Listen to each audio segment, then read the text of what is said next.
of the webinar will follow after the presentation. So I'm going to go ahead now and introduce our author for today.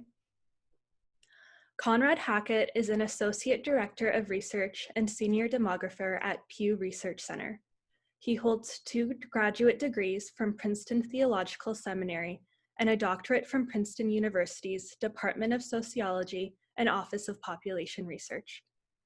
Conrad specializes in international religious demography, sociology of religion, and how religion relates to characteristics including gender, fertility, and education, as well as how religion influences demographic processes like population growth.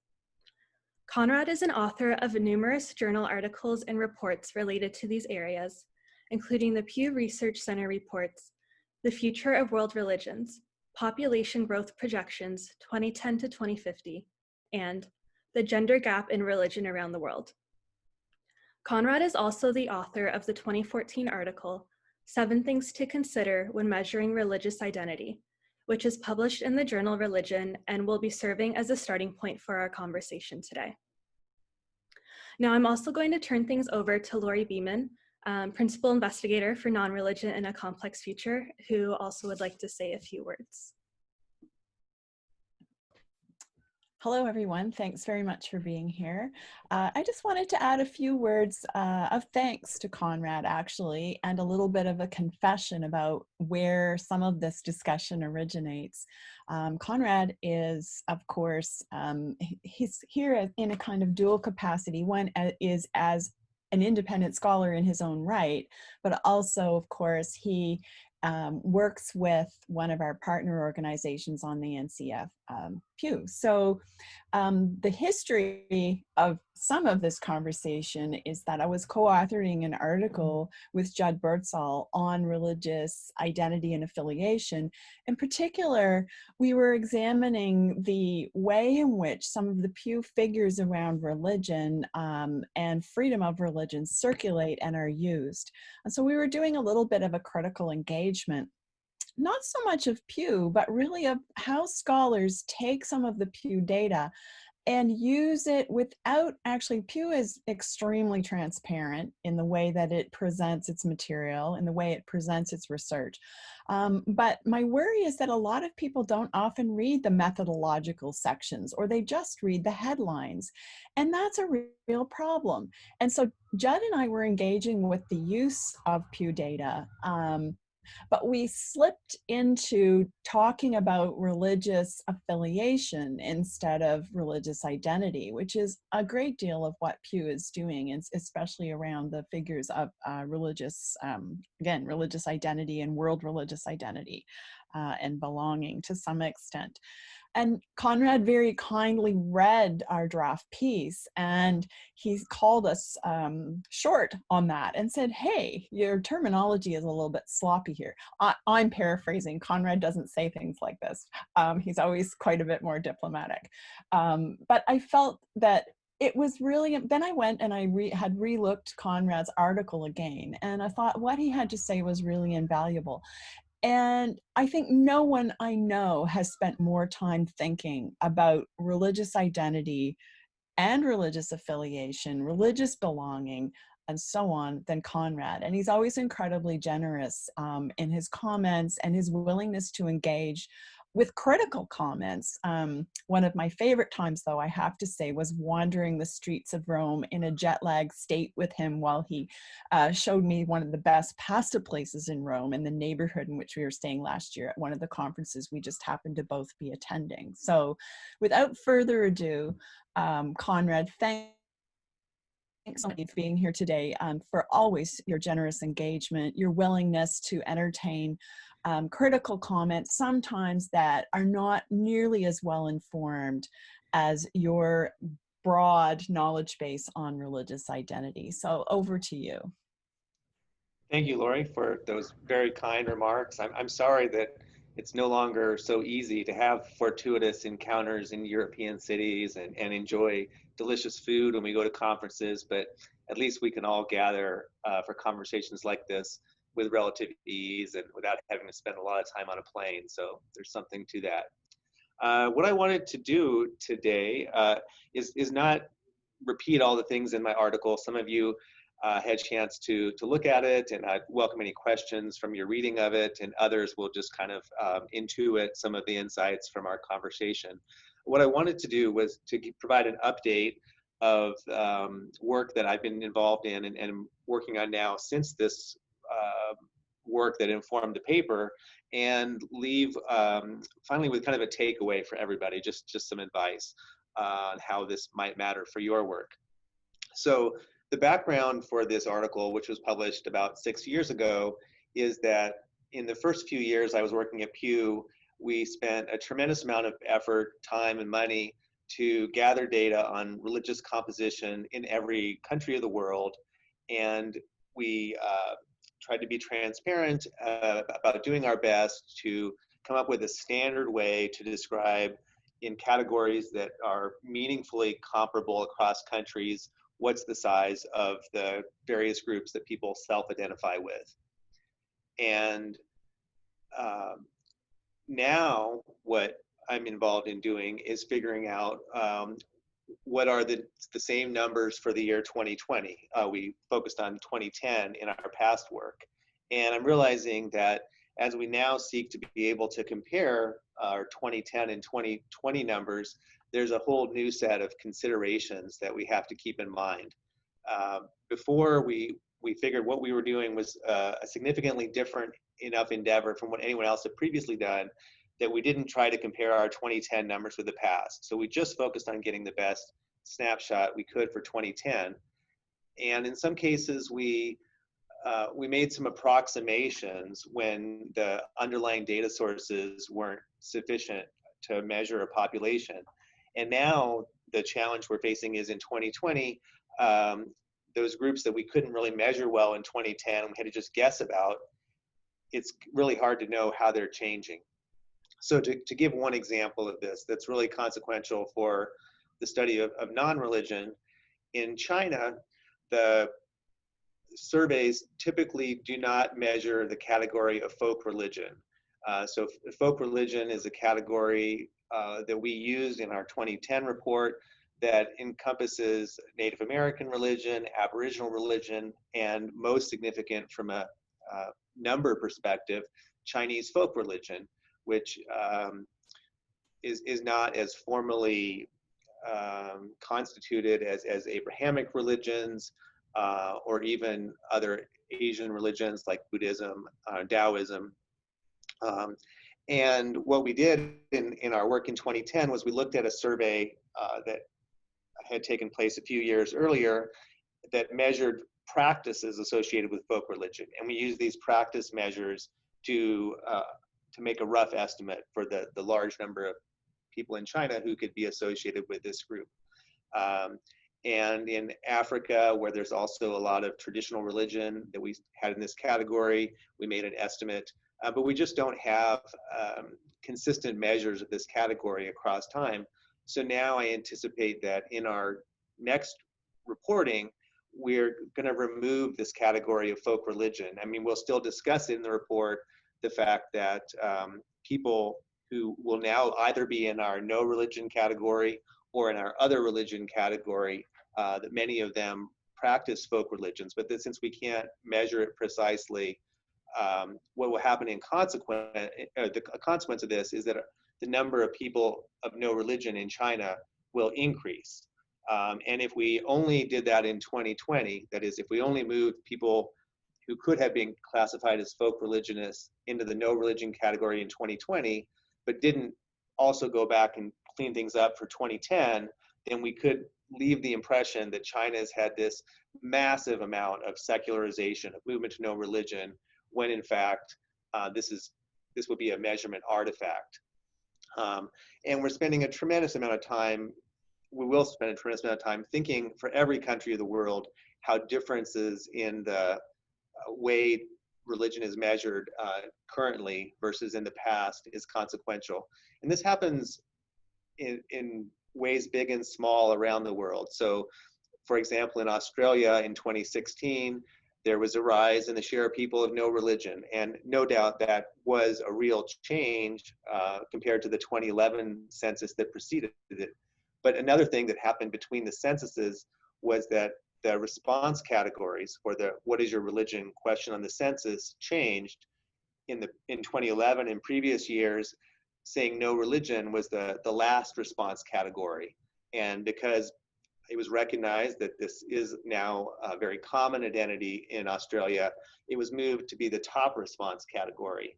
And just because of the psychology of how we deal with surveys, if we could report either sort of our childhood religion or our current non-religious practice, for some of us, it might make a difference whether that no religion category comes first or last. Unfortunately, the Census Agency didn't explicitly do an experiment to measure how much measurement makes a difference, but it's a factor. Another kind of issue is that in the US, we relied on phone surveys to make our 2010 estimate for the share of people of no religion. Now, at the Pew Research Center, our data is increasingly coming from panel surveys where we get a random sample that's derived from address-based sampling, and then we invite people to come online and take a survey. And it's possible that there's some mode differences. And so we're carefully looking at that to make sure that we're making an apples and apples comparison between our 2010 and 2020 numbers, even though they're coming from different modes. So this gets at a point that, a number of points that I discussed in the 2014 article, that it's really important to think through methodological matters because they can have such a big influence on the story we tell. And the big story that I anticipate we'll be addressing in this report is about whether religious affiliation is on the decline. What kind of change has there been since 2010? And in many countries, I'm sure we will find, as we see in the US, there's been a big rise in the nuns. But there's some countries where the pattern is, to me at this moment, still unclear. In South Africa, for example, there are data sources that suggest a rise in the share of nuns, some that suggest a decline, and some that suggest the number is very stable. So I'm digging in with experts in South Africa to figure out what's going on with sampling. Why does it suggest such a disparate story? In South Africa, religion scholars aren't necessarily preoccupied with this question the way that I am, but as an important country in Africa, it's really important from a theoretical perspective to figure out, what's going on in terms of the changes in how people identify in that country. So that's a word about what's ahead for me in the coming years as data become available from the 2020 census rounds. We're going to be making sense of religious change and thinking once more in all kinds of pedantic detail about measurement issues. But for most of you, you have the good fortune to not need to be as obsessed with such matters as I am. But I'd suggest that for all of us, measurement decisions and definitions we use are really consequential. And I think every one of us at some point in our research wrestles with, okay, what's the way I'm going to define this population, the nuns, the unaffiliated, or whichever groups we're studying at that moment in our research project. And we make certain decisions, and then it's easy to just kind of carry forward and forget about the decisions we've made to avoid thinking about how they might be consequential. And so my challenge or suggestion for everybody is that as you're working on your projects, I would love it if in your methodology you would devote significant attention to explaining why you made the decisions you made for how to define the population as you did, the alternate way of framing or defining the population you might have chosen, and how you think your conclusions could have varied if you had instead used one of these alternate definitions, and why in light of that, what you did was the best thing after all. I love it when that degree of transparency is shown. Sometimes it involves acknowledging a weakness in our study. Maybe in some way it would have been better if we'd done things differently, but I think we all appreciate that level of transparency when we encounter it. And when we're doing our best work at Pew, we live up to this ideal. I'm sure we aren't always as fully transparent as we could be, usually not because we're trying to hide anything, but just because it's a lot of work to remember all the decisions we've made and to be transparent about it. And to be honest, it's not quite as interesting as the substantive findings. You know, Lori mentioned that a lot of people don't read the methodology. Certainly reporters aren't going to put these methodological issues on the front page of the New York Times. But for a lot of us, you know, we do care about these issues. And I always love it when somebody asks a question and I can say, oh, the methodology on page 86 has, you know, 2 pages on this question, and show that we have thought about it, even though it may be a level of detail that doesn't get so much attention. And Lori, if you have any ideas for how to get more people to read methodologies and care about these issues, I'd love to hear that. So those are basically the thoughts I wanted to kick off the discussion with, and I'd love to engage any questions or comments you all may have. Awesome. Yeah, thank you so much, Conrad, for that great presentation and sharing with us those insights on measuring religion and non-religion, in particular from a global perspective, which is really important. So yeah, so now we'll move into the Q&A discussion part of the webinar. So what you can do is just put in the chat box whether you have a question, and I can unmute your microphone for you to ask it. Alternatively, you can also type out your question and I can read it out loud for everyone. So we'll go ahead and start with Peter. There, I've unmuted myself. Thank you, Conrad. That was delightful. I have to tell you that I'm also one of those people who obsesses with these questions. And I was just sitting here figuring how many decades I've obsessed about this, and it's at least 2, maybe 3.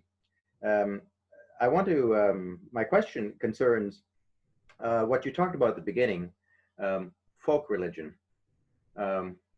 One of those baskets where we throw a lot of things that we don't know where to put. So the Chinese people aren't non-religious. A lot of them, I suppose we say, practice folk religion, although I'd want to ask you, how do you measure the presence of folk religion? Do you have to identify with it, or is it translated into doing only? How do we identify something as, I don't want to say marginal, but kind of related to the category of religion, but not quite? What methodological decisions did you make to separate folk religion from institutional religion, shall I call it, on the one hand, and non-religion on the other? How do you translate that specifically into your research design and methodology? That's a great question, Peter, and there's probably a lot to say and a lot of different ways to answer this. But let me try to, I want to make two points. One is that there's something that's going to be inherently problematic about trying to put everybody in the world into a small number of religion buckets, which is what we're doing.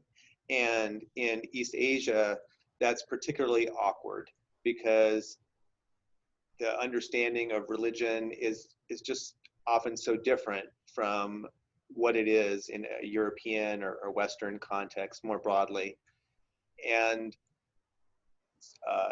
in East Asia, there is a sense in which a lot of religion is about doing, as opposed to, you know, formal doctrines and identities. And even people who practice Buddhism sometimes will say, oh, you know, I'm not a Buddhist. That's the Buddhist. The Buddhist monk is the real Buddhist. I just, you know, engage in these practices and have the statue of Buddha and do all these things that to outsiders look like being a Buddhist, but they might be reticent to embrace that label. Nevertheless, you know, despite the ways one might critique the endeavor of trying to put everybody in a bucket, it is useful to have descriptive statistics that are comparable, and so we endeavor to do this. Our thought in the past was to try to look at all the available data and use whatever would be the best way to approximate folk religious identity, so that meant in China using those measures of practices. In African countries where we were relying primarily on demographic surveys that didn't consistently measure animism, folk religion, traditional religious practices, we looked at all the available surveys and sometimes made some adjustments to the source that was our primary source to account for this population that we thought might not have been measured. As I mentioned, though, our intent going forward is to continue to talk about this group in the text, but in terms of the number of buckets we have, to have one fewer bucket so that we're not formally dealing with it because it's not measured consistently. But then the last point I wanted to make on this is that, as I mentioned in this article, I do think it's helpful always to distinguish between religious identity and belief and practices. And of course, there's often a clustering, people who identify as Christian are more likely to show up in a Christian church than other types of people, but still huge numbers of Christians are not going to be in church on a Sunday, even in non-pandemic times. And likewise, we know that lots of people who are non-religious have all kinds of religious beliefs, or some of them do anyway. And so there's not the degree of coherence that sometimes people assume goes along with religion. People who don't think about it as much as we do, I suppose. And so we try to be really clear in all these reports where we're talking about the number of people in different buckets, that there are lots of people who are called Christian or Muslim who don't believe all the things that some people think Christians and Muslims ought to believe. And likewise, there are non-religious people and even atheists who have beliefs that might seem heterodox compared to our expectations for those groups. So if I may continue just one little bit, I know Isabella has one here too, that you essentially translate this question into specific questions that measure identity, belief, and practice. And then you take the results from those questions and in various ways decide which buckets people belong in. Well, in terms of what my team does, we're a little bit narrower. I mean, we generally focus really just on how people self-identify. My colleagues at Pew who are doing surveys around the world are definitely engaging all facets of religious identity, practice, belief, intersections with all kinds of attitudes and behaviors. My team is focusing really just primarily on how people self-identify, using census data when we can and survey data. The folk religion category is the only one where we looked explicitly at practices, and China was actually the only country where we did that. So that's unusual for us. And it sounds simple in one sense. Okay, we're just looking at how people self-identify around the world, but with more than 200 countries and inconsistencies in data and information from different sources, and knowing that people from any of these countries may point out the fact that we screwed up their country and therefore call into question our whole project, it's a significant amount of work. But the first report I worked on was one on number of Christians around the world. And something that I thought was funny is that a common question I got was, okay, you say there are this many billion Christians around the world, but how many real Christians are there? What's the real number? And of course, everybody might have a different definition for what a real Christian is, but we really just try to rely on how people self-identify. So if you're Jehovah's Witness, a Mormon, any group that some people might say doesn't really belong in the tent, we don't make any of those calls. We just try to go with how people self-identify. Great, thank you, Peter. So Isabella has a question. She's asking, from your expertise, how would you say that the challenges of measuring religious identity compare to challenges of measuring other dimensions of religion, such as belief and spirituality? Hi, Isabella. That's a great question.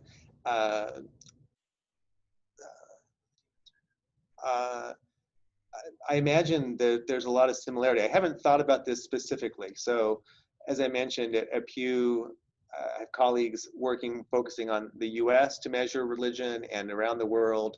And I think they face comparable and different challenges, especially in the global work. You know, we're very aware as we're moving now to do more surveys in Asia that the questions we've used in other contexts don't necessarily fit well. And so we're doing a lot of focus groups and discussions with experts and trying to figure out, you know, what is the best way to measure these things. And we know that even in the US, a lot of the available measures we have, all kinds of things, you know, attitudes towards evolution, abortion attitudes, you name it. Those measures can be improved.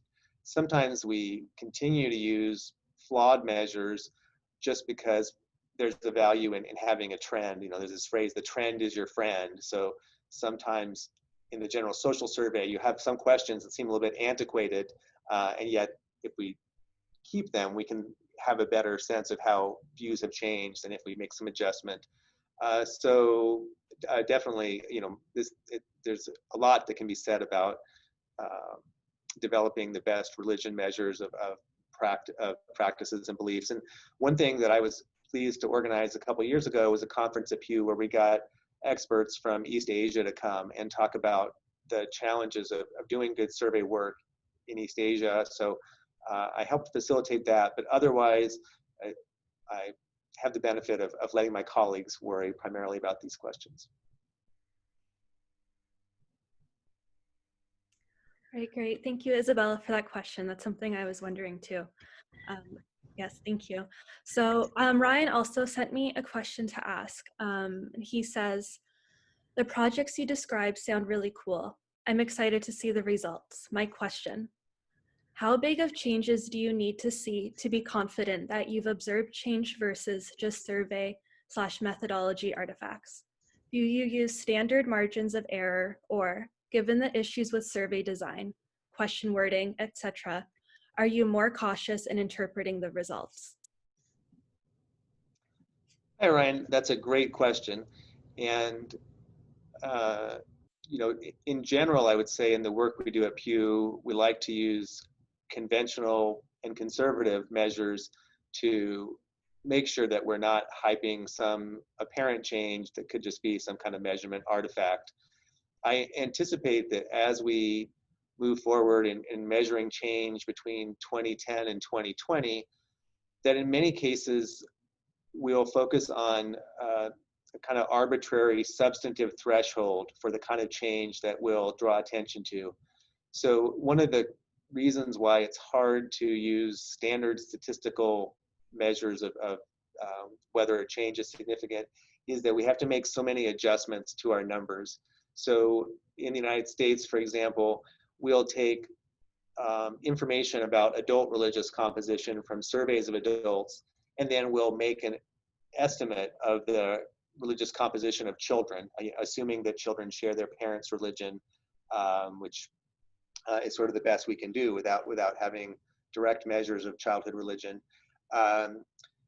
And so because we do these things to adjust for limitations to the data, like not measuring children, or perhaps in some cases for omitting a group from a survey, we're left with this kind of product that's different from the simple result of a random sample of the population. So we might do something like say, we're not going to draw attention to to change in a country unless there's been at least a 3-point change in religious composition, for example. And so I would certainly acknowledge that there's a certain amount of arbitrariness to that, but that's what we'll probably do, I think.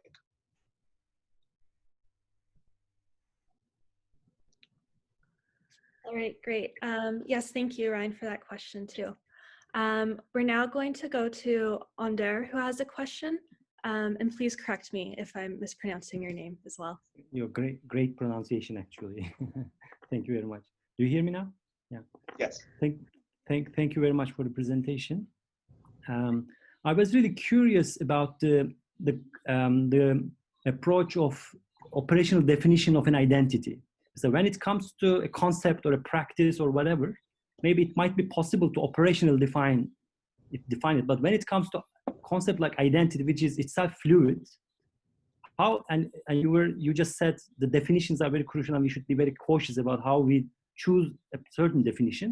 But when it comes to an identity, that kind of a construct, how can we operationally define it other than we're asking the same exact questions across different, let's say, cases? How can you operationally define an identity? That's the question.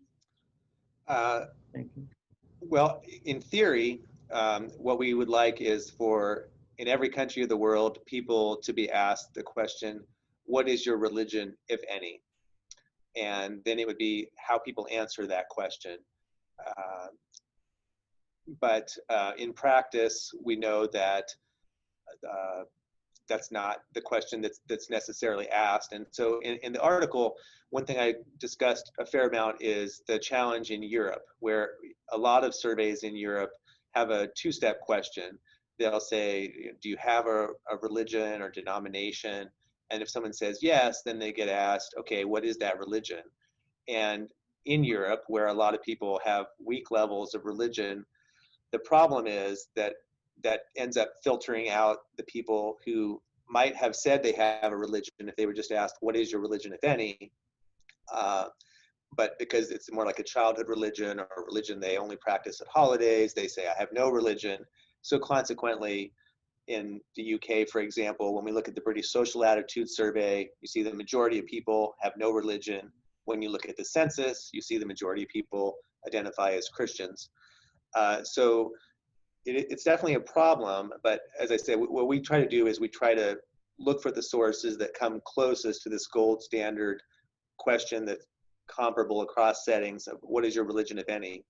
Incidentally, there are some groups that in general tend to provide the same kind of answer regardless of how the question is phrased. So for Muslims in Europe and Muslims in most parts of the world, except for Eastern Europe, whether it's a two-step question or one-step question, we see similar shares of people identifying as Muslim. So that is an example where the question doesn't matter so much, because it's a stronger identity.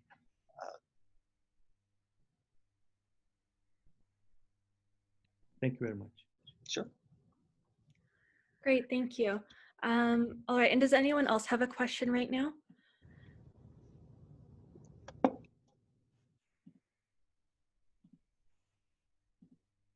All right, and Megan has a question. So she is asking, how do you understand data in light of other limitations that are not limitations related to sampling size or variations in survey questions? For example, if someone says they are a Christian, but for them that they mean many things, like observing Christmas and Easter, but not doing anything else. Yeah, thank you, Megan. That's a great question. We don't involve any kind of litmus tests or at the global level quantify what people mean when they say they're Christian. In our survey work in any given country, it's a huge topic to figure out, what does it mean to be Jewish in Israel or Christian in the US or Buddhist in China? And so we ask a lot of questions about this. We had a nice series of reports about Europe in the last couple years, and those reports show the close ties between religious identity and nationalism and xenophobia, as well as traditional practices and beliefs tied to religion.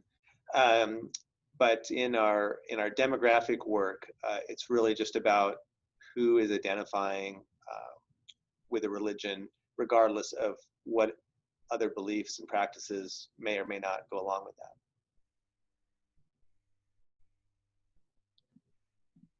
And I should say, that's controversial. So I mentioned in this article that Andrew Copson, who was at the Understanding Unreligion event in Rome that Lori and I were at last year, he's the leader of the was the leader of British Humanists and also the International Humanist Organization.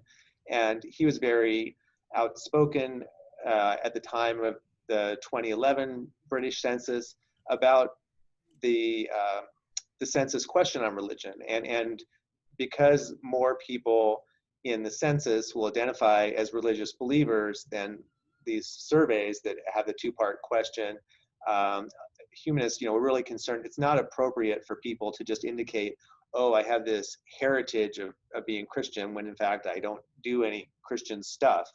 And so they had these bus campaigns that say, if you're not religious, for God's sake, say so, and other things along these lines to encourage people to come out of the closet about their non-religious identity. And so for Andrew, it's really problematic that the census is inclusive enough that there's many sort of non-practicing, non-devout people who would identify as Christian or Jewish or Muslim or whatever. He would prefer to have just the really committed people. Another example of where this came up was with regard to some work we did recently about Muslims in Europe. So after we put out a report in 2015 projecting the future size of religious groups, taking into account fertility, mortality, switching, and migration, shortly thereafter, there was the huge influx of asylum seekers coming into Europe, fleeing Syria in particular. And so a lot of people asked, okay, well, what does this mean for the future of the size of the Muslim population in Europe? And so we made some estimates using a combination of survey data about the existing populations and information about the country of origin of people who are coming to Europe. And so we had to assume that most of the people who are coming from Syria are Muslim, as is 94% of the population from Syria when we measured it in the past, and that most people, for example, coming from Morocco to Spain are Muslim. And so we made some assumptions that we were pretty transparent about, and we acknowledged in the report that there's a lot of variation in terms of the beliefs and devotion of Muslims in Europe, but nevertheless, here are the trends for the broad population of people who could be considered Muslim in Europe. One of the findings is that even under the most, the assumptions that would lead to the greatest growth in the Muslim population, this scenario of Eurabia, where the majority of the population in any European country is going to be Muslim, is just not realistic. So we were aware that we were deflating these sensationalist claims that are sometimes made.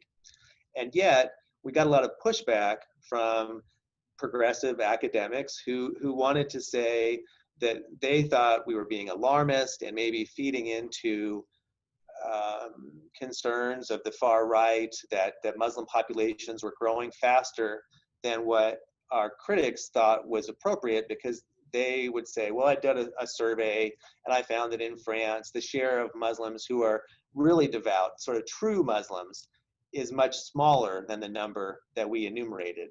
And again, that goes back to what I said before about how we're not trying to differentiate the true Christians or the true Muslims, or only count the devoted adherents of a group. So consequently, what that meant, though, is that we had a bigger estimate for the size of the Muslim population than would have been the case if we'd been able to use a more conservative criteria. And as I said, we got a little bit of pushback because of that. Great, thank you. Sure. Yeah, so Ryan now has another question. He says, he says, I loved this line in your paper. For example, a study in Canada found a 13% obesity rate based on self-reported height and weight values collected over the phone, and a higher 18% obesity rate when based on self-reported height and weight collected in face-to-face interviews. Anything you can do to adjust for social desirability bias in surveys?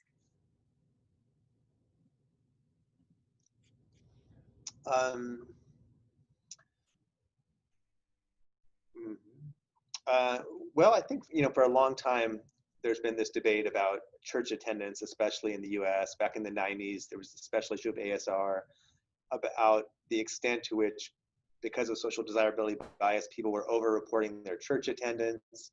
I think collectively,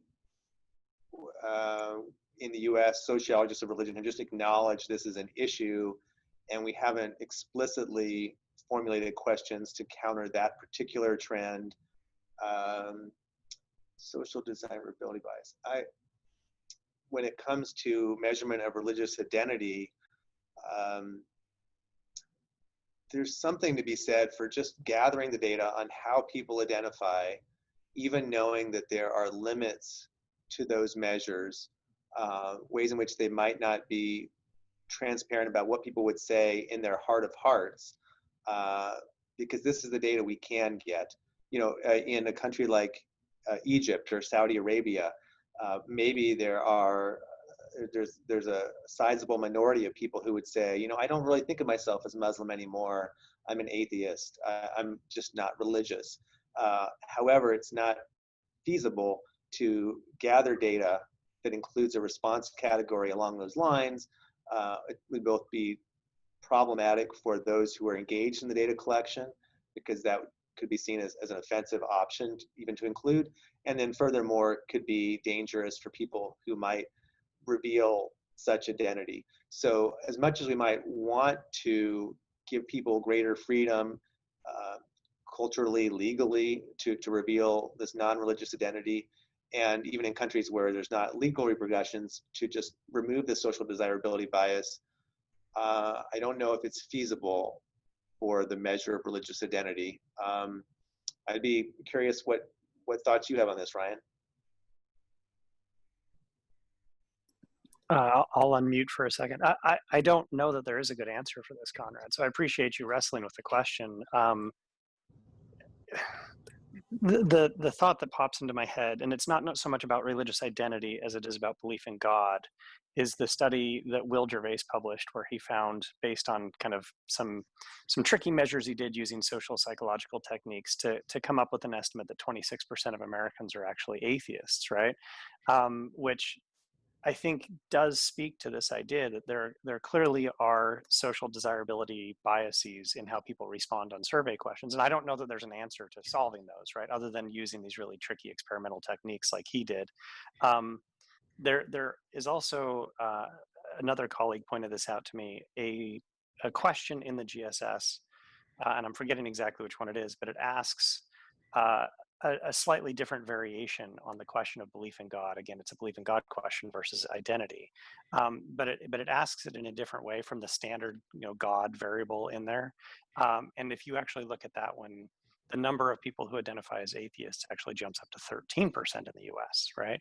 So there are just like these really weird findings that keep popping out that seem to suggest, particularly in the US, I don't know how big of a deal it is in other countries, but in the US, there's a strong social desirability bias towards identifying as religious or a believer. But if you can kind of find other ways to get at these questions, suddenly things turn out very differently, right? And I was just wondering, because again, you spend a lot more time dealing with surveys than I do a lot of surveys, but I think you spend even more time on this.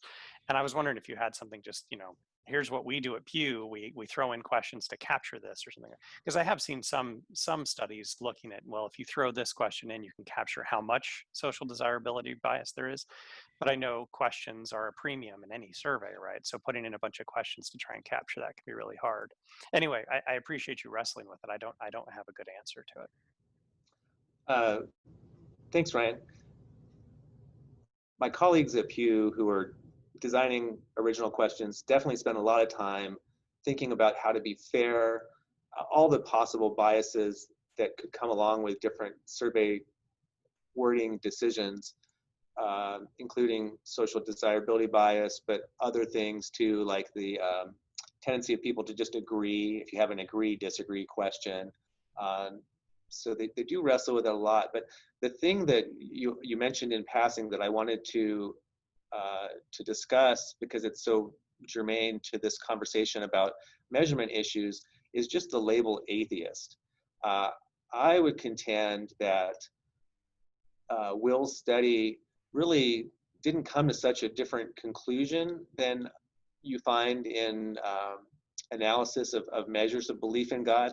But that was really problematic was just labeling everybody who doesn't strongly adhere to a clear, affirmation, I believe in God, as being an atheist.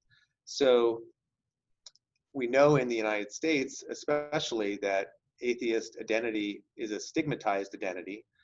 And so, the reality is that many people who are not clear believers do not embrace the atheist label.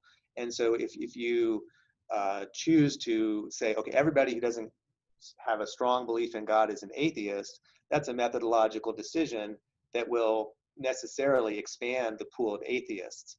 But if you look at our questions about belief in God, you find that the share of people who have a lot of doubt or have significant doubt, who don't affirm clear belief in God, is actually pretty similar to the quarter or so of the population that Will identifies as atheists, or that were so identified in the discussion of his work. And there's a lot of slippage in terminology where a lot of well-intentioned people, or people who want to make a point, will use the atheist label more loosely than I think is appropriate. It reminds me when we put a report out in 2012 or so about the size of religious groups around the world, we found that Christians were the largest group, followed by Muslims, followed by our category of the religiously unaffiliated, which you might also just call nuns. And one of the key findings was that the nuns were basically the third largest religious groups, if you can call them a religious group, around the world. So the Daily Mail covered our story, and their headline was, "You may be surprised to learn that the third largest religious group in the world is atheists." And so we had to contact them and say, no, atheists are included in this population, but there's also a lot of people who are agnostic and indifferent to religion. And so we think it's not appropriate to use the atheist label to describe the 1.1 billion people in this category. So they said, okay, we'll correct it. And humorously, what they did is they changed it so it said, "You may be surprised to learn that the religiously unafflicted are the third largest religious population in the world." So that was kind of a humorous twist between our unaffiliated word and the atheist label. But yeah, it's an issue all the time of whether everybody who's sort of non-religious is appropriately called an atheist or not. And I would contend that it's not appropriate to do so, but if you do make that decision, you need to, at least in your methodology, kind of acknowledge that not everyone shares this measurement decision. It's a great point. Thank you, Conrad. Sure. Great, thank you. Religiously unafflicted. I'm going to do a Google search of that later to see what comes up. I like that. So Corey has a question. He asks, are there any measures that are currently used to measure religion that you think we should avoid when attempting to measure non-religious identity?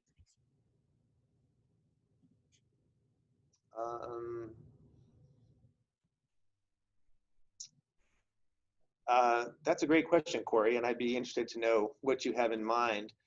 It's certainly the case that there are often standard religion questions that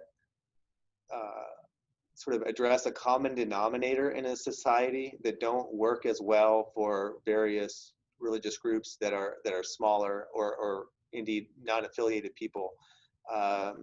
So I don't have a specific example in mind, but the more we have the luxury of being able to zero in on a population or have branching questions that are different when someone tells us, I'm Buddhist or I'm non-religious, to have some survey questions tailored to that group, that's really a tremendous thing to do, especially if we have the sample size to analyze them separately. But I guess, questions about the Bible, for example, how often do you read the Bible, or belief in God, maybe for a non-religious person, asking more about books that reflect on ultimate meaning or time in nature, those kind of things might be ways of measuring meaning making that would be appropriate for people without a conventional religious identity. Right. Great, Corey. Thank you for that question. Mehmet also has a question. He is asking, do you differentiate not religious and no religion in your surveys? Why or why not? And also, how are they similar or different from measuring religious identity? That's an interesting question. We probably are a little bit too loose in using those terms synonymously, but to my ear, if you say someone's not religious, that is quite compatible with also saying I'm Jewish, I'm Christian, I'm Muslim, I'm Buddhist, but I'm not a religious zealot. I'm not hardcore about it. I kind of believe, but I don't buy the whole package. It could also mean, I'm just not religious at all. I don't have a religious identity. I am a person of no religion. And so when I'm at my most clear, I would say that in our demographic reports, we have this category of the religiously unaffiliated, which generally speaking is the population that says on a census, I have no religion.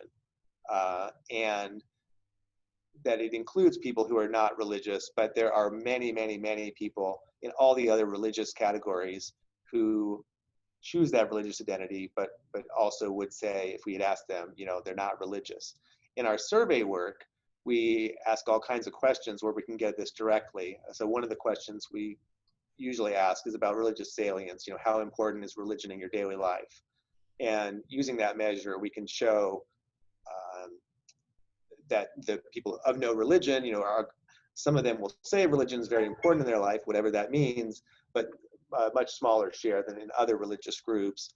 And if we were doing this in the US, we'd probably find that Jews, for example, would be a religious group that would have a low level of saying religion is very important in their daily life, and evangelical Christians would be very high.